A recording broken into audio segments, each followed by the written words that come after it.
All right, so this is a quick little short. I got a Nismo sock that I'm gonna put on my brake reservoir. So if you give me a minute, I'll put it on.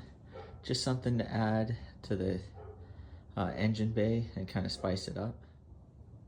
All right, there we go.